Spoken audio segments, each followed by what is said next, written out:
Welcome back to my YouTube channel MB competitive classes. जैसे कि इसरो हो गया, डीआरडीओ हो गया, ओएचपीसी, रेलवे, सभी के लिए कुछ सिलेक्टिव क्वेश्चन लाया हूँ। मैराथन क्लास करेंगे, लगभग 1000 क्वेश्चन हम सिलेक्टिव क्वेश्चन लेंगे पहले सीरीज में। और पहले सीरीज आपको अच्छा लगा, आप लोग कमेंट किया तो मैं दूसरा सीरीज भी स्टार्ट करूँगा। ये वादा है कि आप एमबी कॉम्पिटिटिव क्लास के साथ जुड़े रहिए। टेक्निकल जितना डेवलप आपका हो सकता है मैं करने के लिए कोशिश करूंगा। देखिए 1 नंबर क्वेश्चन, और वीडियो अच्छा लगेगा ना, थोड़ा लाइक कर दीजिएगा और कमेंट में लिखिएगा और क्या जरूरत है। 1 नंबर क्वेश्चन देखिए, dash are useful for heavy duty work. क्या चीज चाहिए हेवी ड्यूटी वर्क के लिए पूछा है। Countersink with pilot, countersink with fluid, countersink with 2 fluids, all of this, ये पूछा है। हेवी ड्यूटी वर्क के लिए ये चारों चीज से कौन सा लगता है ना। हेवी ड्यूटी के लिए काउंटर सिंक विथ पायलट को यूज करते हैं। जब काउंटर सिंकिंग का टूल हम यूज करते हैं, काउंटर सिंक विथ पायलट को हम यूज करते हैं। Bevelling the end of a drill hole, हम काउंटर सिंक किसको बोलते हैं, जब जिसका ड्रिल होल ऐसे होता है तो हम जैसे उसको बिवेलिंग करते हैं तो इस चीज को हम क्या बोलते हैं ना, काउंटर सिंकिंग बोलते हैं। काउंटर सिंकिंग में काउंटर सिंकिंग विच पायलट क्या काम करता है ना, काउंटर सिंक जो बीट रहता है उसका सामने एक छोटा सा पायलट रहता है। ये पायलट ड्रिल होल में अंदर जाता है और कॉन्सेंट्रिक करता है। हमको काउंटर सिंक करने के लिए कंसंट्रिक करता है कौन ना, पायलट काम करता है। और पायलट ये heavy use, countersink with pilot जिस टूल में रहता है ये हेवी ड्यूटी के लिए यूज किया जाता है। ऐसे ही हम पहले पढ़ चुके हैं 75 डिग्री काउंटर सिंक हम किसके लिए यूज करते हैं कि रिवेट के लिए यूज करते हैं। 80 डिग्री सेल्फ टैपिंग स्क्रू के लिए यूज करते हैं, सेल्फ टैपिंग के लिए यूज करते हैं। और 90 डिग्री जो होता है काउंटर सिंकिंग, ये काउंटर सिंकिंग हेड के लिए यूज होता है। और 120 डिग्री काउंटर सिंकिंग हेड और स्क्रू और डिबरिंग के लिए यूज करते हैं। जो 120 डिग्री काउंटर सिंकिंग होता है ये end of the hole, countersinking of end of the hole के लिए यूज होता है। तो आपको पता लग गया होगा कि काउंटर सिंकिंग विथ पायलट का क्या काम है, काउंटर सिंकिंग कितना टाइप क्या होता है, कौन सा डिग्री क्या क्या काम में लगता है। 2 नंबर क्वेश्चन देखिए, the point angle of a twist drill depend upon. Point angle of a twist drill किसका ऊपर डिपेंड करता है बोला है। Cutting speed, type of drilling machine, type of drill, material to be drilled. आप सोचे होंगे कि ये क्वेश्चन हम पहले से पढ़ चुके हैं, ये वीडियो को किस लिए देखूंगा। अरे लास्ट तक बने रहिए, वीडियो में जरूर कुछ ना कुछ मैं नया सिखाऊंगा और कुछ ना कुछ नया क्वेश्चन आपको भी देखने के लिए मिलेगा। तो point angle of a twist drill depend upon, point angle of twist drill किसका ऊपर डिपेंडेंट करता है ना, पॉइंट ऑफ एंगल डिपेंडेंट करता है किसका ऊपर, मटेरियल टू बी ड्रिल्ड, कौन सा मटेरियल आप ड्रिल करने चाहते हो। जैसे हम स्टेनलेस स्टील का ड्रिल करते हैं, स्टेनलेस स्टील का ड्रिल करते हैं तो 130 डिग्री को हमको पॉइंट एंगल जरूरत होता है। प्लास्टिक का हम उसी में प्लास्टिक को ड्रिल करते हैं तो 80 डिग्री का जरूरत होता है। उसी हिसाब से पॉइंट एंगल डिसाइड करते हैं कि हम कौन सा मटेरियल को ड्रिल कर रहे हैं। 3 नंबर क्वेश्चन देखिए, dash angle is the angle of fluid. Angle of fluid को कौन सा एंगल को हम एंगल ऑफ फ्लूइड बोलते हैं, हेलिक्स, पॉइंट, क्लियरेंस और रेक। कौन सा एंगल को हम एंगल ऑफ बोलते हैं कि रेक एंगल को हम एंगल ऑफ फ्लूइड बोलते हैं। 4 नंबर क्वेश्चन देखिए, the reason for overhead drill, overheated drill, drill क्या होता है ना, ओवरहीटेड हो रहा है तो इसका रीजन क्या हो सकता है, क्या क्या रीजन से ड्रिल ओवरहीटेड होगा जब हम ड्रिल कर रहे हैं। कटिंग स्पीड ज्यादा हो गया है, too high, feed rate is too high, हम जो फीड दे रहे हैं बहुत ज्यादा दे दिए हैं।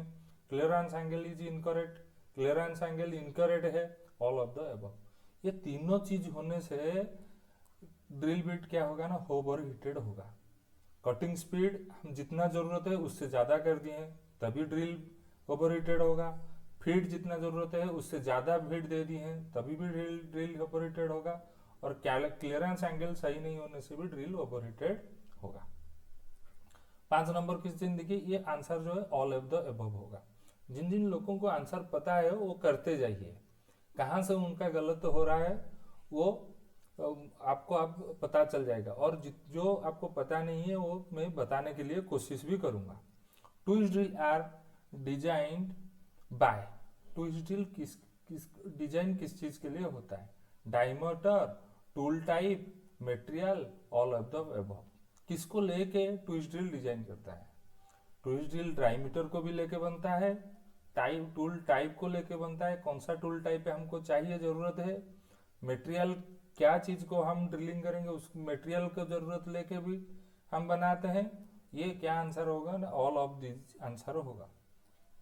6 नंबर क्वेश्चन देखिए, the material used for coating of electrode is called. जो मटेरियल यूज करते हैं इलेक्ट्रोड के ऊपर कोटिंग देने के लिए इसको हम क्या बोलते हैं, वही क्वेश्चन में पूछा है।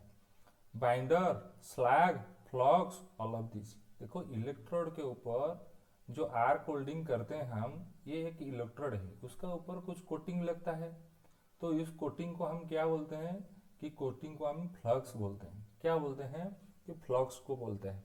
और फ्लक्स को लेके डिसाइड होता है वो लाइट कोटेड इलेक्ट्रोड है कि मीडियम कोटेड इलेक्ट्रोड है कि हेवी कोटेड इलेक्ट्रोड है। जैसे हमको हेवी कोटेड इलेक्ट्रोड कब जरूरत पड़ता है, जैसे हम थिकनेस वाला ज्यादा थिकनेस वाला प्लेट जब होल्डिंग करते हैं, 30 mm 25 mm का प्लेट हम होल्डिंग कर रहे हैं, तो हमको क्या जरूरत होगा कि हेवी कोटेड इलेक्ट्रोड जरूरत होगा। जैसे हम पतला वाला प्लेट होल्डिंग कर रहे हैं 10 mm के अंदर, तो लाइट कोटेड इलेक्ट्रोड लेते हैं। तो हम कितना टाइप का कोटेड का इलेक्ट्रोड देखें कि 3 टाइप का कोटेड का इलेक्ट्रोड देखें, एक लाइट, एक मीडियम, एक हेवी। तीनों टाइप कोटेड का हम इलेक्ट्रोड देखें। लाइट कोटेड इलेक्ट्रोड कैसे पता चलेगा ये लाइट कोटेड है? जिसका कोटिंग का थिकनेस 1.2 टू 1.3 mm होगा। जिसका कोटिंग जो इलेक्ट्रोड के ऊपर कोर वायर के ऊपर जो कोटेड है 1.2 टू 1.3 mm के अंदर होगा, वो लाइट कोटेड इलेक्ट्रोड बोला जाएगा। मीडियम कोटेड इलेक्ट्रोड किसको बोला जाएगा? जिसका थिकनेस 1.4 mm टू 1.6 mm के अंदर होगा कोटेड का, वो उसको हम मीडियम कोटेड बोलते हैं। हेवी कोटेड किसको बोलते हैं? जो 1.6 से शुरू होके 2.2 mm तक का कोटेड रहता है, वो हेवी कोटेड इलेक्ट्रोड हम बोलते हैं। आशा करता हूं सबको अच्छा से पता होगा। और एक क्वेश्चन आपको पूछ लेता हूं, कमेंट में जरूर बताइएगा। साइज ऑफ इलेक्ट्रोड हम किसी तरीके से डिसाइड करते हैं? साइज ऑफ इलेक्ट्रोड किसी तरीके से हम डिसाइड करते हैं, पता है तो कमेंट में लिखिए, नहीं तो मैं बता देता हूं। Diameter of its core wire. जो कोर वायर होता है, फ्लक्स के अंदर में जो कोर वायर रहता है, उसका डायमीटर को लेके साइज ऑफ इलेक्ट्रोड पता चलता है। 7 नंबर क्वेश्चन देखिए, dash is use to remove slag from welding joint. Dash is use to remove slag. जो अब जब भी हम वेल्डिंग कर लिए हैं, ये एक चीज यहाँ पे हम होल्डिंग किए हैं, एक अंदर में हम होल्डिंग किए हैं, कुछ तो स्लैग बनते रहता है ऊपर में, जब आर्क होल्डिंग करते हैं कुछ स्लैग रहता है, उसको निकालने के लिए हमको क्या जरूरत पड़ता है? चिपिंग हैमर जरूरत पड़ता है, वायर ब्रश जरूरत पड़ता है, वेल्डिंग हैंड स्क्रीन जरूरत पड़ता है, और टोंग का जरूरत पड़ता है। किसका जरूरत पड़ता है? वो चिपिंग हैमर का जरूरत पड़ता है वो स्लैग को निकालने के लिए। Helical group on a body of a reamer are known as. Helical body में जो रिमर में जो हेलिकल ग्रुप रहता है उसको हम क्या बोलते हैं? कि उसको हम फ्लूइड बोलते हैं। क्या बोलते हैं? फ्लूइड बोलते हैं। Small flat surface is between cutting edge and the heel of a reamer is known as.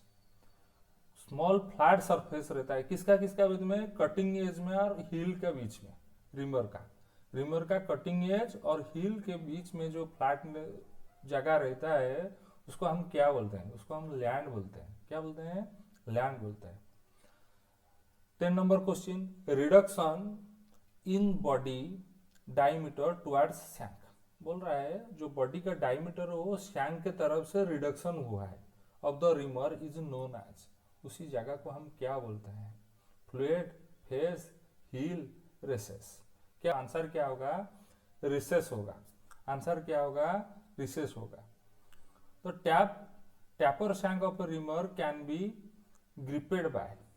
Tapper shank का जो रिमर होता है उसको हम कहाँ से ग्रिप करते हैं? नहीं कि शैंक से ग्रिप करते हैं।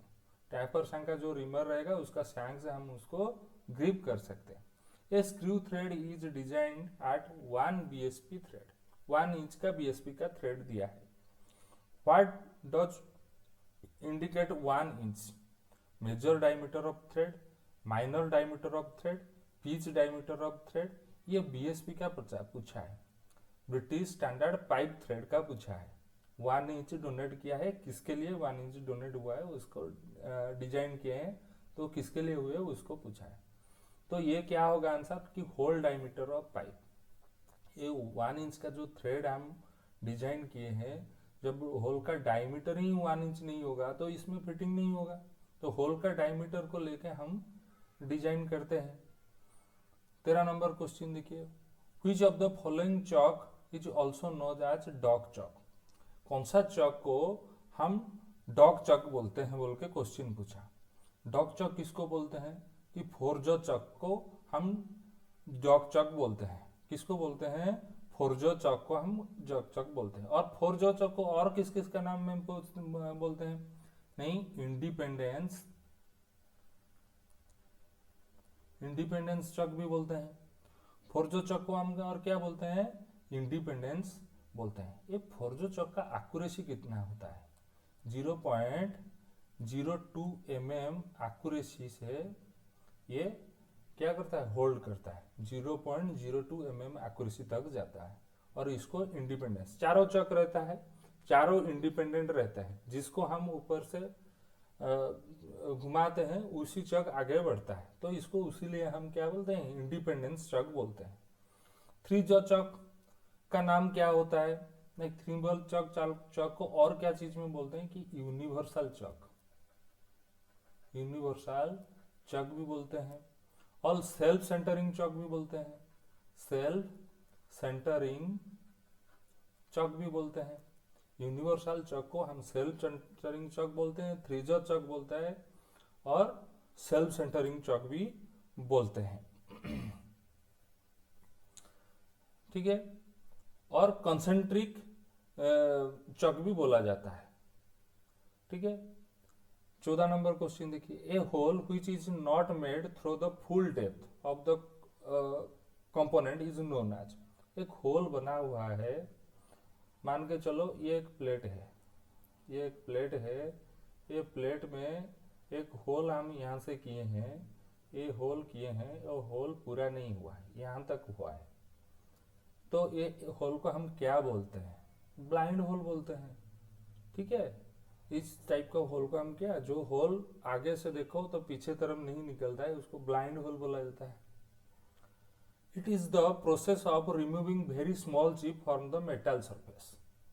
ये बोल रहा है कि कौन सा प्रोसेस है? Removing very small chip from metal surface by means of sharp edge tools. What is the tool is called? Sharp edge tool होगा और उसमें क्या स्मॉल चिप निकालेगा, उस टूल का नाम क्या है? स्क्रैपर होगा, हैक्सो होगा, और चिजल होगा कि रिमर होगा? क्या नाम है उसका, वो पूछ रहा है क्वेश्चन में। देखो, स्क्रैपर, हैक्सो, चिजल और रिमर। तो आंसर क्या होगा? स्क्रैपर होगा। क्या आंसर होगा? स्क्रैपर होगा। स्क्रैपर कितना टाइप का होता है? क्वेश्चन एग्जाम में आता है। स्क्रैपर कितना टाइप का होता है? कि देखो, एक तो है फ्लैट स्क्रैपर, सेकंड है क्या हुक स्क्रैपर, और थर्ड में क्या half round scraper, half round scraper. Fourth में क्या आएगा? फ्लैट हो गया, हुक हो गया, हाफ राउंड हो गया, ट्रायंगुलर स्क्रैपर आएगा। ट्रायंगुलर स्क्रैपर, और फिफ्थ में क्या आएगा, बुल नोज स्क्रैपर आएगा, bull knows scraper, bull knows scraper, flat scraper, hook scraper, half round scraper, triangular scraper और बुल नोज स्क्रैपर। ये इतना टाइप का स्क्रैपर होता है। फ्लैट स्क्रैपर कहाँ पे यूज होता है, जहाँ पे फ्लैट सरफेस रहता है उस जगह पे हम क्या करते हैं, फ्लैट स्क्रैपर को यूज करते हैं। और हुक स्क्रैपर कहाँ पे यूज होता है, जहाँ पे लार्ज फ्लैट सरफेस एरिया है, उसका सेंटर में कुछ प्रॉब्लम है, कहीं दाग है, तो उसको निकालने के लिए हम हुक स्क्रैपर यूज करते हैं। हाफ राउंड स्क्रैपर क्या हो जाता है ना, जैसे आधा सर्कल जैसे सामान्य बियरिंग है, उसी जगह में हम क्या यूज करते हैं, हाफ राउंड स्क्रैपर यूज करते हैं कर्व सरफेस एरिया में। ट्रायंगुलर स्मॉल इंट्रिकेटेड होल जहाँ पे होता है वहाँ पे ट्रायंगुलर स्क्रैपर यूज होता है। कर्नर में शार्प कर्नर जहाँ पे रहता है, एक कर्नर ऐसे हो गया, इसका कर्नर में हम यूज करते हैं ट्रायंगुलर स्क्रैपर। डिवरिंग के लिए यूज करते हैं triangular scraper. Bull knows scraper कहाँ पे होता है यूज, कि स्क्रैपिंग लार्ज बियरिंग सरफेस, जहाँ पे लार्ज बियरिंग सरफेस है, यही जगह पे हम क्या करते हैं कि बुल नोज स्क्रैपर को यूज करते हैं। हाफ कर्व जैसा मटेरियल रहता है वहां पे यूज करते हैं। आई होप कि स्क्रैपर आपको पूरा समझ में आ गया होगा। कहीं थियोरी का क्लास में नहीं पढ़ाऊंगा, ऐसे ऑब्जेक्टिव का मतलब मल्टीपल का क्वेश्चन को लेके ही आपको पूरा थियोरी समझा दूंगा। आप एमबी कॉम्पिटिटिव के क्लास के साथ बने रहिए। आपको थियोरी का क्लास प्लस एमसीक्यू का क्लास में दोनों मिला के एक साथ में करूंगा, और हिंदी लड़का लोगन जो है उनको पूरा टेक्निकल हिंदी लैंग्वेज में यहीं से मिलेगा, कोई दिक्कत नहीं है। 16 नंबर का क्वेश्चन देखिए, a cutting tool used to cut outside thread is called. जो आउटसाइड थ्रेड कटिंग करता है उस टूल को क्या बोलते हैं, आउटसाइड थ्रेड जो कटिंग करता है उसको हम डाई बोलते हैं। इंटरनल थ्रेड जो कटिंग करता है उसको हम टैप बोलते हैं। एक होल है, उसका अंदर में हमको थ्रेड बनाना है तो हम टैप यूज करेंगे। एक शाफ्ट है या रड है, उसका ऊपर हमको थ्रेड बनाना है तो हम डाई को यूज करेंगे, ठीक है। और डाई कितना टाइप का होता है, डाई कितना टाइप का होता है, अब एक बार बताइए। एक तो नाम सुना होगा स्प्लिट डाई करके, एक तो नाम है क्या, स्प्लिट डाई। दूसरा नाम है क्या, हाफ डाई, हाफ डाई। और तीसरा नाम है क्या ना, adjustable screw plate die, adjustable die. तो तीनों टाइप का डाई होता है mainly. Which one of the following is an artificial abrasive? कौन सा आर्टिफिशियल एब्रेसिव आपको क्वेश्चन पूछा है। ये देखिए टेक्निकल का जो क्वेश्चन मैंने लिया है ये थोड़ा शुरू से, जैसे बिगिनर्स लोग जो हैं उन लोग को थोड़ा समझ में आए, उन लोग पकड़ पाए, तो इसीलिए थोड़ा इजी टू मॉडरेट क्वेश्चन लिए हैं। इसके धीरे धीरे आगे में मैं और टॉप का क्वेश्चन लूंगा, जहां जहां से क्वेश्चन आता है वो सबको कवर करूंगा। तो एमबी क्लास के साथ बने रहिए।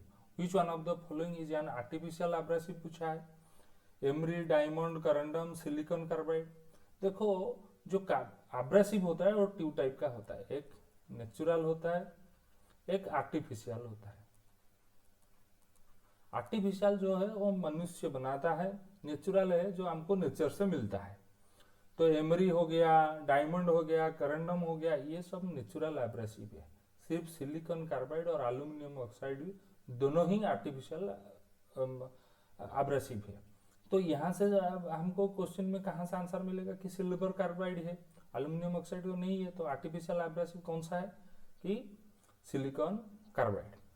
गो and no go gauge is the type of, कौन सा बोल रहा है, plug gauge, slip gauge, ring gauge, limit gauge. एक क्वेश्चन एक इसरो में एक क्वेश्चन आया था, go and no go gauge ये कौन सा टाइप का इसमें जाता है, प्लग गेज में जाता है, स्लिप गेज में जाता है कि लिमिट गेज में जाता है। ये जो go and no go gauge है ये लिमिट गेज के अंदर जाते हैं, लिमिट गेज के अंदर जाते हैं। उससे जाके हम प्लग गेज बनाते हैं, स्लिप गेज बनाते हैं, रिंग गेज बनाते हैं, ये सब उससे बनता है। तो लिमिट गेज के अंदर में ये सब आता है। ये positive allowance will always result in here. Positive allowance किस में रहता है कि क्लियरेंस फीड में रहता है। क्लियरेंस फीड में क्या होता है, होल का साइज जो है बड़ा रहता है शाफ्ट का साइज से। ये मान के चलो शाफ्ट है, ये होल है, ये होल का साइज शाफ्ट से ज्यादा रहता है, जिसके वजह से शाफ्ट आराम से निकल सकता है और फिट हो सकता है, तो क्लियरेंस बने रहता है, तो इसको क्लियरेंस फिट कहते हैं, इसको पॉजिटिव अलाउंस भी बोलते हैं। जो इंटरफेरेंस फिट है वो शाफ्ट का साइज बड़ा रहता है होल का साइज से, जो टाइट फिटिंग होता है, पूरा टाइट से होल के अंदर से जाता है, तो उसको इंटरफेरेंस फिट कहते हैं। Hole size is bigger than shaft size, clearance fit. Shaft size is bigger than hole size is called interference fit. और ट्रांजिशन फिट जो होता है समटाइम लूज और समटाइम टाइट, लूज भी जा सकता है और टाइट भी जा सकता है। तो इंटरफेरेंस फिट जो है वो नेगेटिव फिट होगा और क्लियरेंस फिट जो है वो पॉजिटिव अलाउंस होगा, और नेगेटिव अलाउंस कहाँ पे होगा, इंटरफेरेंस फिट में होगा। Which of the following process has lowest metal removal rate? ये जो प्रोसेस दिया है, ये प्रोसेस में लोअर रेट मेटल रिमूव किस में होता है बोले पूछा है। ड्रिल में होता है, रिमिंग में होता है, मिलिंग में होता है, लैपिंग में होता है। किस में लोअर रेट, कम, बहुत कम मटेरियल धीरे धीरे करके निकलता है, यही चीज वो पूछा है। तो आंसर क्या होगा, लैपिंग होगा। आंसर क्या होगा, लैपिंग। देखो induction hardening process is involves, induction hardening process कहाँ से आता है, heating surface by induction field in variable current, case depth minimum 2 mm are produced, heating surface induction field, alternating current, none of this.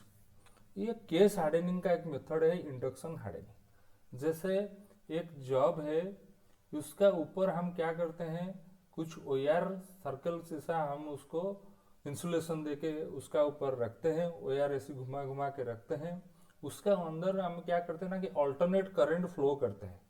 जैसे alternate current flow होता है, ओयर क्या करता है ना, हीट करता है किसको, कि सरफेस को हीट करता है, और सरफेस को क्या करता है, धीरे धीरे हार्डनेस बनाता है। तो ये सरफेस हार्डनिंग प्रोसेस में आता है क्या, इंडक्शन हार्डनिंग। यहां तक तो समझ में होगा। और ये जो प्रोसेस है स्केल फ्री रहता है, इसके सरफेस के ऊपर से कोई स्कील नहीं निकलता है आफ्टर हार्डनिंग।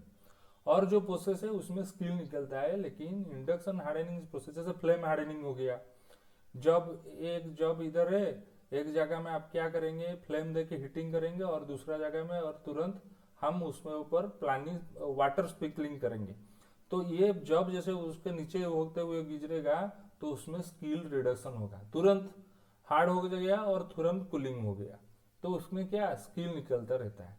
तो इसी प्रोसेस में कुछ भी स्कील नहीं निकलता है उसका ऊपर से। तो ये चीज थोड़ा याद रखिएगा, एग्जाम में बहुत बार पूछा है केस हार्डनिंग प्रोसेस में। तो यहाँ पे आंसर क्या होगा, heating surface by induction field in alternating current. Alternating current को देके हम क्या एसी करंट को फ्लो करते हैं, सरफेस को हीटिंग करते हैं और हार्डनिंग करते हैं। Error of measurement, error of measurement हमको किसको बोलते हैं, एरर ऑफ मेजरमेंट कहाँ से आता है, जैसे एक वैल्यू हम लिया है, ट्रू वैल्यू लिए हैं, ट्रू वैल्यू लिए हैं, एक जॉब है उसका ट्रू वैल्यू हम लिए हैं कि ये 50 mm का है लेंथ, इसका जॉब का 50 mm लेंथ लिए, मेजर्ड वैल्यू ली है, जब ट्रू वैल्यू हमको क्या मिला था कि 50 का ये जॉब है लेंथ, इसका लेंथ है 50 mm का। हम जब इसको मेजर किए तो हम मेजर में हमको मिल रहा है 45 mm, तो यहाँ से क्या हो गया, एरर मेजरमेंट हो गया। हमको ट्रू वैल्यू जो जॉब बना के दिया है उसको वो बोला है कि 50 mm का है, जब हम मेजर कर रहे हैं मेजर वैल्यू मिल रहा है हमको वो 45 mm का मिल रहा है, तो कुछ तो एरर आ रहा है। जो एरर आ रहा है वो एरर ऑफ मेजरमेंट बोलते हैं, एरर ऑफ मेजरमेंट। क्या कि हम देखो वो जो बना के दिया है वो माइक्रोमीटर में मतलब मेजर कर लिया है, तो उसका 50 mm दिया है। हम जो माइक्रोमीटर में मेजर कर रहे हैं शायद उसमें कुछ एरर हो, तो इसीलिए वो 45 mm हमको दिखा रहा है। तो यही चीज को जो इंस्ट्रूमेंट में मेजर में जो गलती आ गया तो एरर ऑफ मेजरमेंट उसको लेते हैं। तो कितना mm यहाँ पे एरर हो गया कि 5 mm एरर हो गया, तो इसको क्या आंसर होगा, true value minus measured value, true value minus measured value is called error of measurement. 23rd का क्वेश्चन देखिए, which method give accurate result when the effective diameter is measured without considering the thread angle। Thread angle को consider नहीं करके हम accurate major, effective diameter का accurate major किस में ले सकते हैं? 2 OR मेथड ये नहीं है, 3 OR मेथड है, इसमें 3 OR लिया जाता है, और बेस्ट OR मेथड है, इसमें 1 OR यूज्ड होता है। वो जो OR होता है वो क्या, थ्रेड को प्रोफाइल को देख के वो OR होता है। जैसे थ्रेड रहता है तो उसका प्रोफाइल को देख के रहता है, और वो प्रोफाइल से हम इफेक्टिव डायमीटर ले सकते हैं। वो OR का साइज इसी तरह से रहता है। तो आंसर क्या होगा इसका कि बेस्ट OR साइज होगा। क्या आंसर होगा? Best OR size give accurate result when effective diameter is measured. 24 का आंसर क्वेश्चन देखिए, which one of the following is a surface finishing operation. कौन सा, जो चारों ऑप्शन दिए हैं इसमें कौन सा सरफेस फिनिशिंग ऑपरेशन है पूछ रहा है? ड्रिलिंग, मिलिंग, लैपिंग और टर्निंग। देखो, ड्रिलिंग में सरफेस फिनिशिंग होता है क्या? नहीं होता है। मिलिंग में सरफेस फिनिशिंग होता है? नहीं होता है। टर्निंग में सरफेस फिनिशिंग होता है?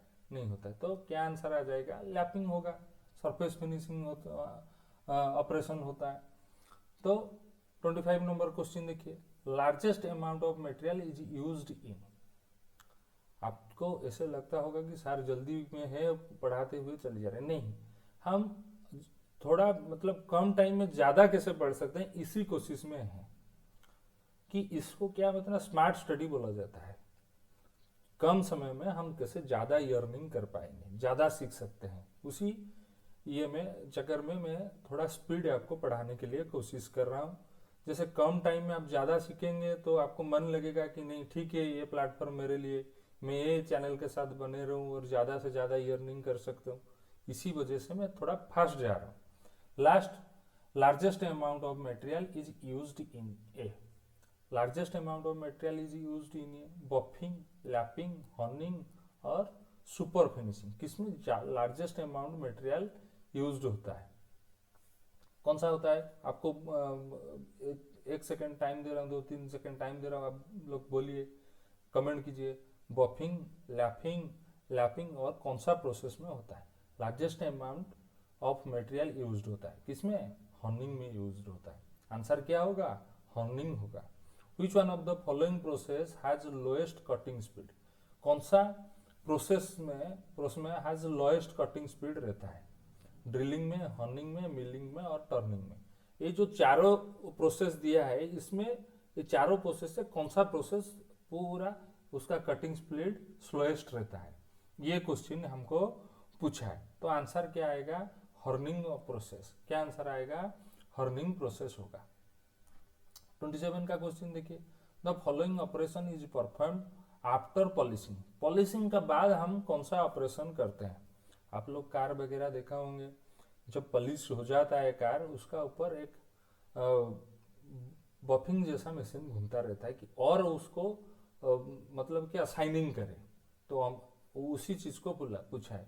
Following operation is perform after polishing. तो आंसर क्या होगा? बफिंग होगा। आफ्टर पॉलिशिंग के बाद क्या होगा? बफिंग होगा। नेक्स्ट क्वेश्चन देखिए, which one of the following process is highly polished steel ball are used in inserted of abrasive. Honing process में यूज होता है हाईली पॉलिश्ड स्टील बॉल। ये लैपिंग प्रोसेस में यूज होता है कि पॉलिशिंग में होता है कि बर्निशिंग में यूज होता है? हाईली पॉलिश्ड स्टील बॉल रहता है पूरा सर्कल, और पॉलिश उसका ऊपर पूरा पॉलिश्ड रहता है, उसको क्या आएगा ना? हॉर्निंग आएगा। आंसर क्या होगा? हॉर्निंग आएगा। Scale and sharp edge are removed in. Scale and sharp edge are removed in honing, lapping, tumbling और बर्निशिंग। ये कौन सा प्रोसेस में हम स्केल और शार्प एज को निकाल सकते हैं, रिमूव कर सकते हैं? आंसर क्या होगा? टम्बलिंग होगा। आंसर क्या होगा? टम्बलिंग होगा।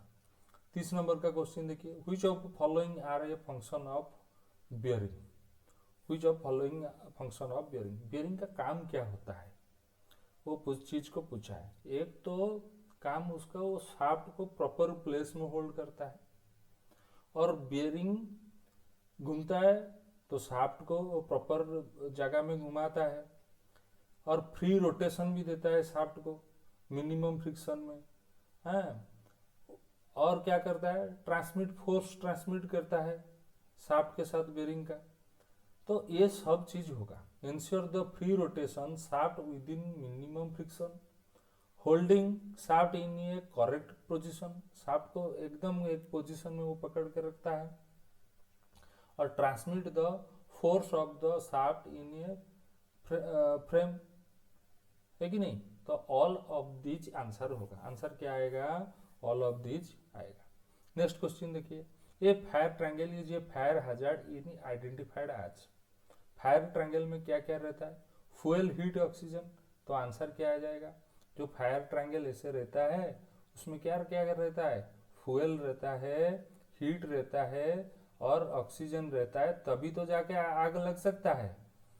तो आंसर क्या होगा, फ्यूल, हीट, ऑक्सीजन। जो लोग मेरा सेफ्टी चैप्टर का वीडियो नहीं देखे, 2 पार्ट में डाले हैं, थोड़ा एक बार जाके देखिए, safety chapter A to Z जरूर क्लियर हो जाएगा। नेक्स्ट क्वेश्चन देखिए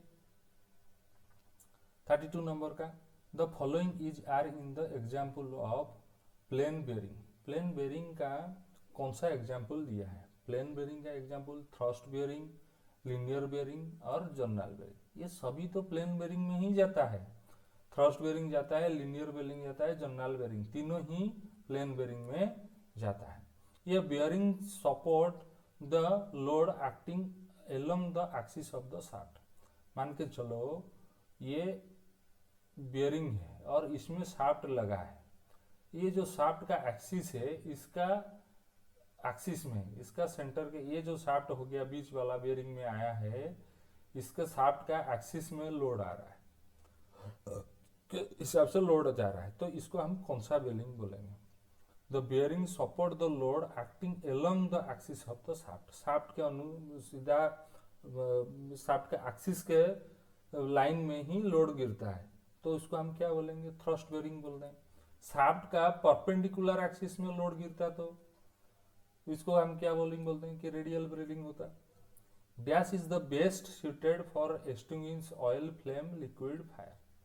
ऑयल से कुछ फायर लगे हैं तो उसको हम बेस्ट क्या हो सकता है बुझाने के लिए, सोडा एसिड, वेपोराइजिंग लिक्विड, फोम। तो आंसर क्या होगा, फोम होगा। आंसर क्या होगा, फोम होगा।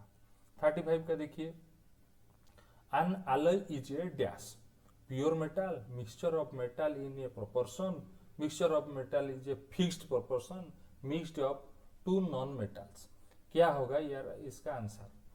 हम देखो alloy बनाएंगे, एक मतलब क्वेश्चन हम ले ली है ब्रास, इसे किससे किससे मिलकर बनाते हैं alloy, ना कॉपर सर मिलता है और क्या मिलता है, ना जिंक मिलता है, कॉपर जिंक मिलता है, तो तभी जाके ब्रास बनता है। ठीक है, मान लिया मैंने, लेकिन ये ब्रास बनने के लिए तो कुछ फिक्स्ड प्रोपोर्शन होगा ना, जिसमें जाके आले सही तरीके से बन पाएगा। The mixture of metal is a fixed proportion. Answer क्या होगा, mixture of metal is a fixed percent.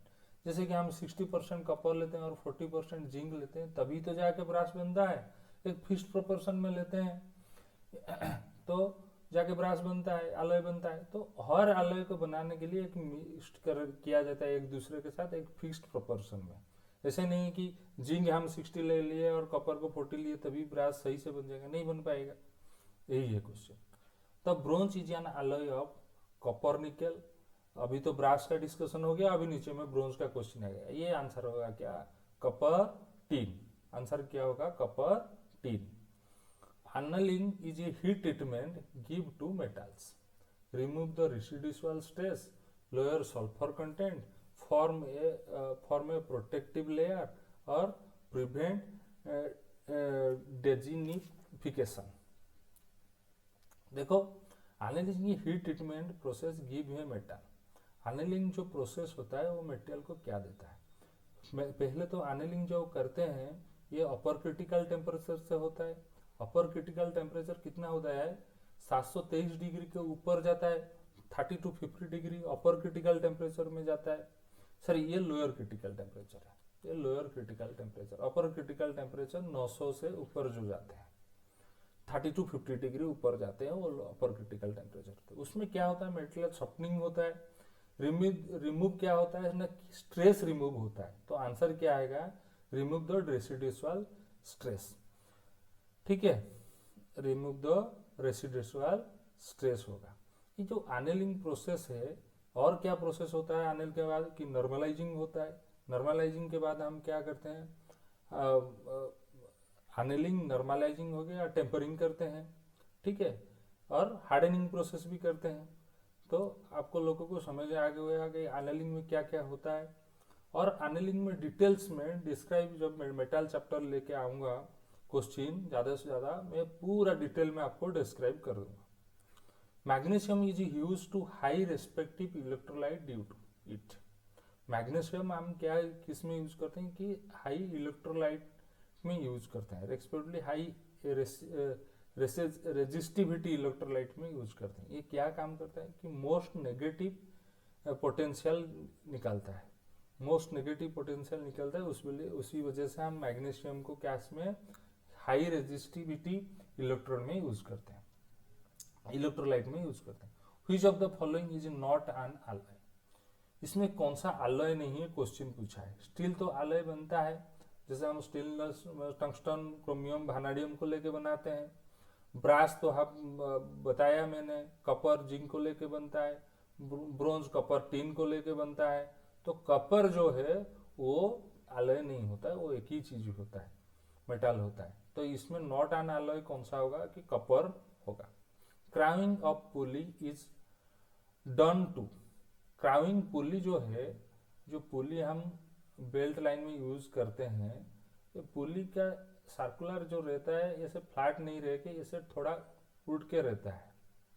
ये पुली हो गया, ये पुली हो गया, इसमें शाफ्ट इधर है, एक साइड इधर है। ये पुली जो है उसका ऊपर वाला सरफेस ऐसे उठ के रहता है। तो उस जो चीज ऐसे ऊपर उठ के रहता है उसको हम क्या बोलते हैं कि क्राउनिंग बोलते हैं, क्राउनिंग बोलते हैं। ये क्या काम करता है, जब भी इसका ऊपर में बेल्ट चढ़ता है, जब भी चढ़ता है बेल्ट, तो उसको क्या करता है, सेंट्रलाइज करके रखता है। जैसे इधर भाग गया उधर भाग गया ऐसा नहीं होता है। तो एक फिक्स्ड प्रोपोर्शन में बेल्ट को रखता है, to prevent the slip of belt, to increase the tension of belt, to increase ये angle of contact of belt, none of this. जब क्राउनिंग होता है तो prevent the slipping of the belt होता है। जैसे इधर उधर भाग गया, बेल्ट साइड हो गया, ये सब काम होने नहीं देता है क्राउनिंग। अच्छा, आशा करता हूँ ये जो 40 क्वेश्चन आपको मैं समझाया, आपको अच्छा तरह से समझ आ गया होगा। आपको आगे नेक्स्ट क्लास में मैं 41 से फिर स्टार्ट करूंगा। आपको क्लास कैसे लगा जरूर डिस्क्रिप्शन में लिखिएगा, और क्या क्या डेवलपमेंट चाहिए जरूर लिखिएगा। तो आपके लिए मैं और ज़्यादा डेवलप का क्वेश्चन ला सकूं और क्लास को डेवलप कर सकूं, ये मेरा कोशिश रहेगा। ठीक है, थैंक यू।